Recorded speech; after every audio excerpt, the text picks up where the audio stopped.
Olá, eu sou o professor Thiago Pérez e ao longo desta unidade nós vamos falar sobre os desafios da política econômica regional. Quando nós falamos de política econômica em sentido estrito, nós estamos falando de algum tipo de intervenção, de algum tipo de ação que tem por objetivo atingir algum fim político, como por exemplo a política monetária praticada pelo Banco Central do Brasil, alicerçada na questão da taxa Selic.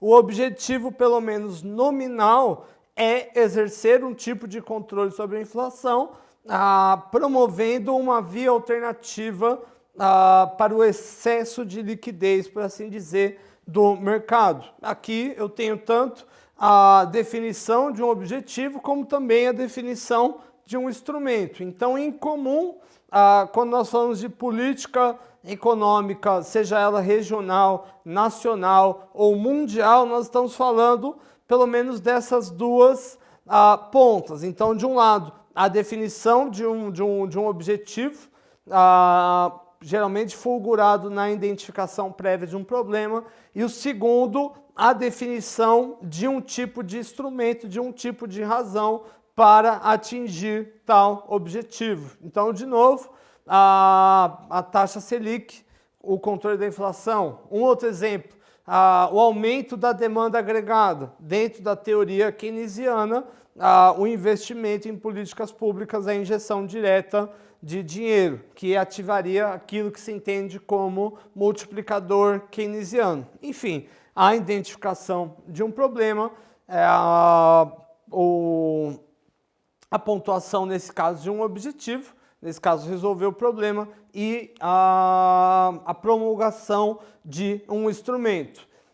Nesse sentido, em larga medida, as políticas e estratégias locais, elas vão se constranger em relação às decisões tomadas em nível nacional ou global. Então, de um lado, claro que cada estado vai ter a sua autonomia, claro que cada estado vai ter o seu próprio desenho, mas de forma geral, em maior ou menor medida, a política econômica regional, ela vai em parte depender da política econômica que é praticada em nível nacional e a que é praticada em nível global. Como, por exemplo, no Brasil, cada estado tem autonomia para estabelecer uma alíquota de ICMS, que de um lado vai definir o escopo da arrecadação, ou seja, o volume total da arrecadação, mas por outro lado vai definir também o nível de competitividade do que diz respeito à capacidade de cada estado atrair empresas produtivas, atrair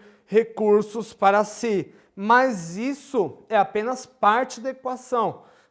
Existe também a política econômica que é praticada em nível nacional. Então, imaginemos, por exemplo, de novo, o controle da inflação via taxa de juros. Se o governo decide do nada aumentar a taxa Selic, por exemplo, para 25% ao ano, isso vai fazer, em larga medida, o investimento produtivo minguar, enfim, e gerando um encadeamento que dificilmente pode ser revertido por políticas regionais apenas estaduais, né? E em âmbito mundial, o efeito a condicionante do efeito, ela é ainda mais elevada. Nós podemos lembrar, por exemplo, a própria consolidação do dólar como unidade mundial através do acordo de Bretton Woods logo após a Segunda Guerra Mundial, momento esse onde foram criadas as instituições financeiras multilaterais, como por exemplo o Banco Mundial, a Organização Internacional de Comércio. A partir do momento que uma moeda passa a ser a ancoragem, ou seja, um instrumento universal de trocas, o país que a controla passa a deter também um poder de mercado privilegiado, enfim, limitando muitas vezes a política econômica regional. Então, nesse vértice, denota-se de forma destacada a importância da política monetária, como eu bem disse, praticada pelo Banco Central do Brasil, e mais especificamente a relevância de compreender as externalidades que elas se ligam. Então, pensando numa política econômica mais agressiva, acima, por exemplo, de 10%, quais seriam as externalidades envolvidas? o endividamento constante do governo federal, o ajuste fiscal cada vez mais severo, a queda da demanda agregada, o aumento do desemprego, enfim, dentre outras externalidades que vão constranger em larga medida o potencial, a capacidade de fazer a política econômica funcional em nível regional. Então, aqui cabe nós denotarmos pelo menos 3 pontos. Então, primeiro, o Estado Nacional tende ainda a permanecer como um tipo de cenário de política. Então, por mais que exista um movimento de desregulamentação, de privatização, um movimento, inclusive, que vai se plasmar no âmbito judiciário, né, com o aumento das formas alternativas de resolução de conflitos não judiciais, né, como, por exemplo, a arbitragem, a conciliação, a mediação, mas nada disso leva ao fim do Estado, né? Então, se por um lado as privatizações são uma lógica contemporânea, elas vão se ancorar com o Estado liberal de direito. É o Estado que vai veicular esse tipo de lógica. Então, por mais que exista um movimento, assim creio eu, em algumas décadas posso me mostrar errado, mas a leitura contemporânea, a doutrina vai dizer que por mais que exista um movimento paraestatal, né, de administração da justiça, de administração da própria economia, o Estado de alguma forma ele tende a ser o legislador de primeira instância, controlando essas formas paraestatais. Então, no Estado, as instituições que dão base para o mesmo, elas vêm se colocar como condicionantes da sua identificação. Então, as eleições livres e periódicas, a liberdade de imprensa,